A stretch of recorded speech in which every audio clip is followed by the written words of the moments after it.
I am a No Sabo y mejoré mi español. How did I do it? ¿Qué onda? Mi nombre es André. Me parecía latino, pero en verdad no lo me sentí. Los otros latinos siempre me reían cuando hablaba. Específicamente fue una vez que no sabía la palabra blood. And I said, remember, dije a la verga, you know, because I was like, I didn't feel Latino in that case. So I made it my life's mission to actually become fluent in Spanish. And now other natives think that I'm from a different country. And today I'm going to give you 3 ways I improved my Spanish as a No Sabo. ¿Estás listo? Vamos. La música completamente cambió mi mentalidad. Music is extremely powerful because it changes your personality. I remember the first time I listened to music, it was during the pandemic, and I actually started listening to like Bad Bunny. Bad Bunny is the only artist I actually knew. And I listened to like his old album. It was like I don't know, I'm just gonna pop it up on the screen of which album I actually listened to, because that's like one of the first albums I actually started listening to in Spanish. Now the majority of my music I listen to now is completamente del español. That's because I found genres that I genuinely like, and I prefer to listen to Spanish music only. Music changed my self-image because I went from looking like completely like a no sabo, like full-on like whitewash Latino, to how I look now and how I feel in my heart. And the reason for that is because I constantly listen to music. And when you listen to something in particular, it changes your perspective and changes your persona. Cambia tu mentalidad, like it changes your mentality completely. And when you find the right genre of music that you like, you'll honestly just prefer to listen to it more. It's what I did. I listen to it in the car, when I shower, I listen to it everywhere. That is how powerful music actually is. La segunda cosa, empecé a leer en español. I hated reading as a kid. I was always into soccer, and the idea of sitting still reading a book wasn't ideal for me because I was such an active kid growing up. Until like during the pandemic, I actually started reading in English more, and I started reading a lot more self-help books.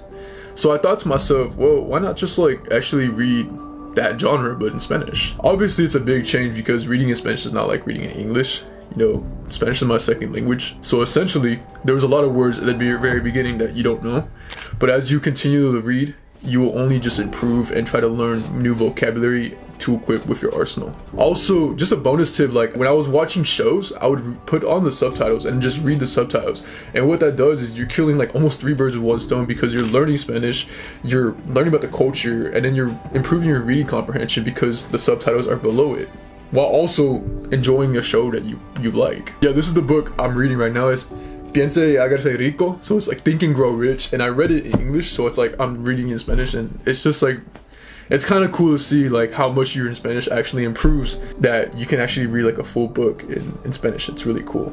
And when you read, it ultimately improves your speaking ability. Es como hablo ahora, no tengo pensamientos de mi cerebro porque no necesito pensar lo que yo quiero decir contigo porque es muy fácil para mí. Alright, so my microphone cut out, so I'm gonna repeat the last thing, or the last takeaway of how I improve my Spanish. It isn't just studying a language, it's a lifestyle. It's un estilo de vida.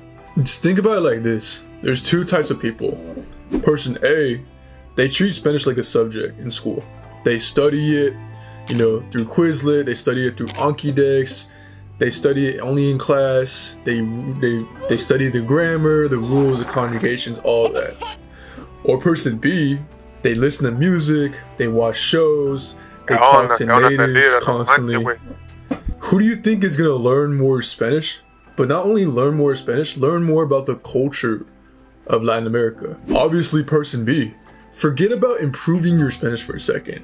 If you want to feel more Latino, Latina, then you will choose person B, because you're going to be learning Spanish in a way that's fun, and also learning about the culture side of Spanish. Actually comprehend and understand everything that you're consuming. Es literalmente lo que hice en mi vida. That's the ultimate change I've had studying this language, because I didn't study it, I treated it like a lifestyle. It's literally a lifestyle for me to listen to music, watch shows, to read books, to para hablar con otras personas. And sure, I didn't learn it in a way where it's like formally learning it. However, that's not necessary if you want to actually just improve your Spanish and ultimately feel more Latino, because you're a No Sabo yourself. If you are No Sabo and you want to feel more Latino, whilst also improving your Spanish. Press the top link in the description. I have my full No Sabo Spanish course to going from a No Sabo to conversationally fluent. If you're interested in that, just press the top link in the description. No pressure, do it whenever you trust me, because I just want to help you. Haz clic aquí por este video, suscríbete si eres nuevo. Hasta lo que haces por ti. Adiós mis amigos, chao, okay?